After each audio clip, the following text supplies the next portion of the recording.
We just had this NATO summit, and I'm curious how you're feeling about the integrity of NATO, the future of NATO on the heels of that. I think the summit turned out to be very, very positive, and I was glad to see it because there, of course, has been tension, and I think now, I think the Europeans now understand the administration position and more of President Trump's style that they hadn't been used to in the past. But I also think the president has gotten a better feel for the importance of the alliance and having partners even when it doesn't work out the way you wanted it to, which in Iran was very clear. But nevertheless, they are coming in. They are helping. The president understands a value that they bring. And so I think it was very positive, and I think NATO is on a good track. There was there was the usual criticism from President Trump at the beginning, and he came around to it at the end. What do you make of that? What do you think kind of led him to embrace the alliance in the way in which he did on the last part of that summit? Well, I think he went in still peeved about the Iran lack of support, not being able to use air rights and bases that we've helped pay for was a pretty hard thing to understand. But I think in a summit, you have very important bilateral meetings with the other heads of state, and the President of the United States has to pick and choose. He doesn't have time to meet with every ally's head of state, but he does meet the ones where there are particular issues. Those apparently went well. And the president, one-on-one, when you're talking about what we believe, what they believe, and you can talk it through, he's very good. And I have to say the Secretary General Rutte is very good, as was Secretary General Stoltenberg. We've had two very creative, smart leaders in NATO, in the present and the immediate past one, that could work through problems, that knew Europe, that knew the real concerns there, that were European, but also understood the importance of NATO's leadership, and that is America. Let me ask you about one of those bilateral meetings. That was with President Zelensky. It does seem like President Trump has a higher opinion of him, is focusing more attention on Ukraine now. What do you make of that? I've heard positive, maybe it's because Ukraine is in a much better position. President Trump likes a winner. You know, I think if there is anyone in the world that doesn't respect and really a bit in awe of Zelensky, I don't know that person. And I think the president has really seen the grit, the determination, the coming from behind, the David of the Goliath story.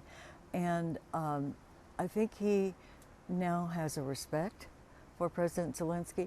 And who came through on Iran first from Europe? President Zelensky. I mean, he has perfected the drones, the defense as well as the offense, and I think that has resonated with President Trump, and I think there is a respect. And I will also say that Lindsey Graham, my former colleague, who everyone respected so much in this area, was always right on Ukraine and continued to work with President Trump. President Trump respected Lindsey Graham and continued to say, Mr. President, we've got to do more for Ukraine. They're helping themselves. Europe is paying for all of this. And it was, I think the president has come around. I think President Zelensky has been an amazing leader. And I think where we are right now is a much stronger position for Ukraine. I think Lindsey had a lot to do with that.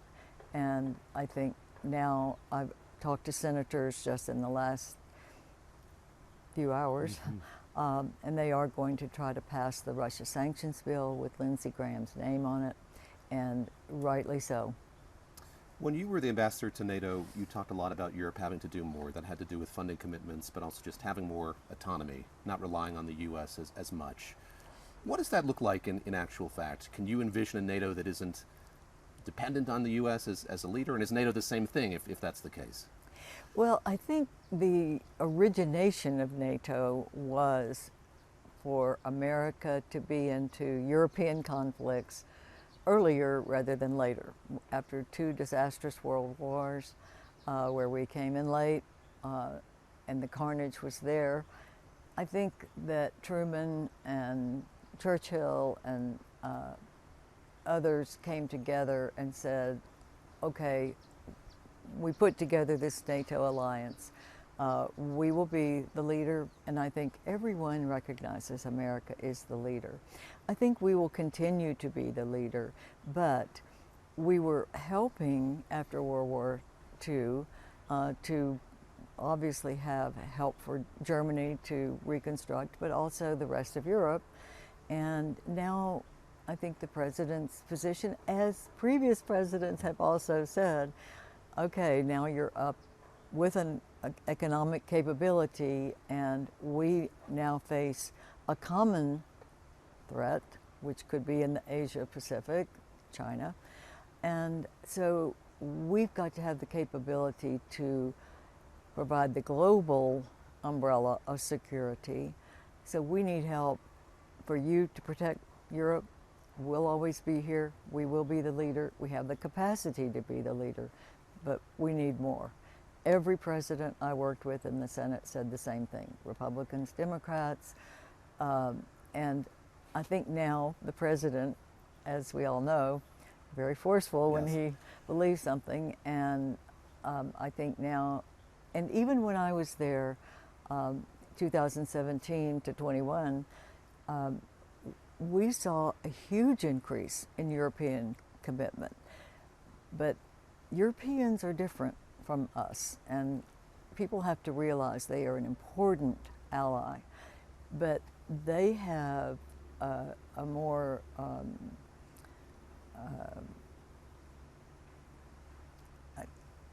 they have a more domestic priority of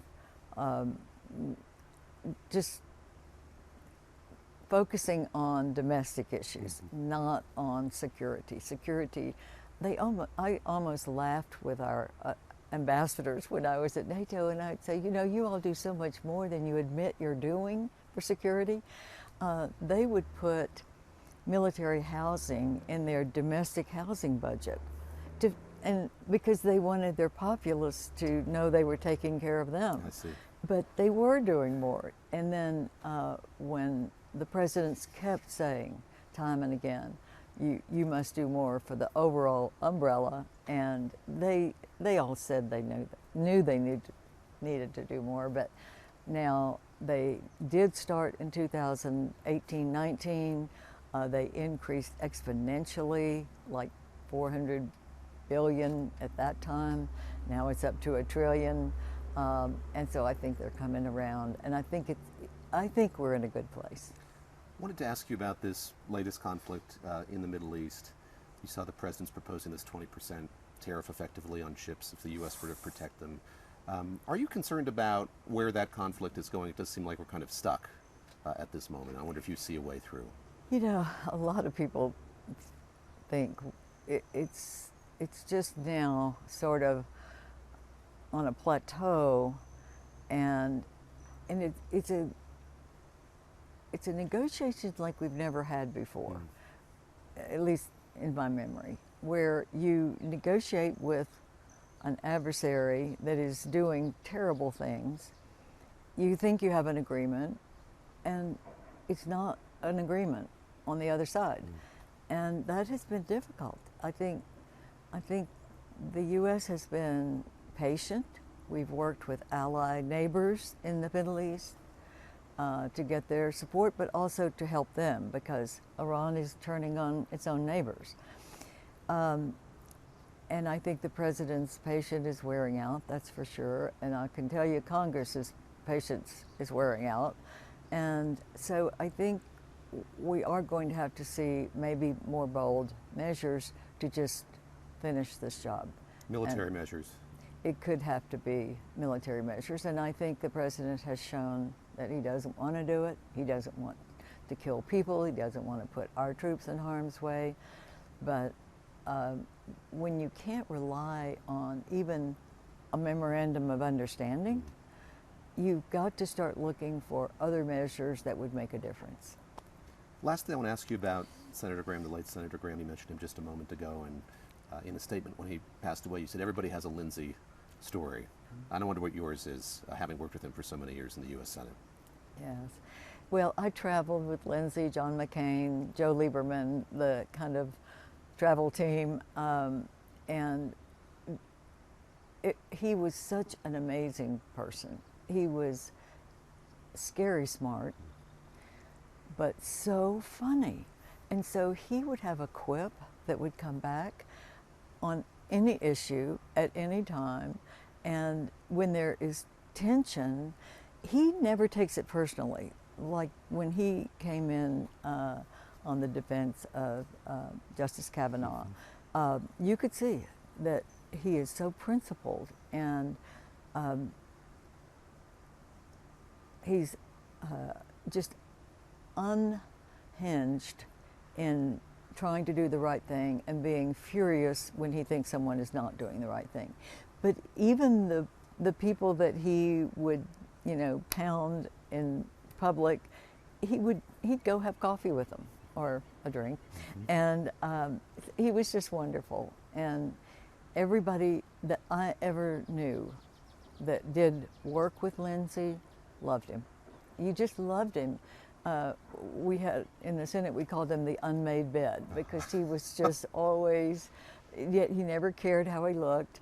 I saw Trey Gowdy on TV talking about their great friendship and saying he came to Senator Scott's wedding looking like a pauper. He was unhinged. He didn't have on a suit, but that was Lindsey, and we all love him. Senator Scott loves him. They work well together, and so everyone in the Senate respected him. That was the main thing. And if there was a security issue, Lindsey was the go-to person. Ambassador, thank you very much. David, thank you very much.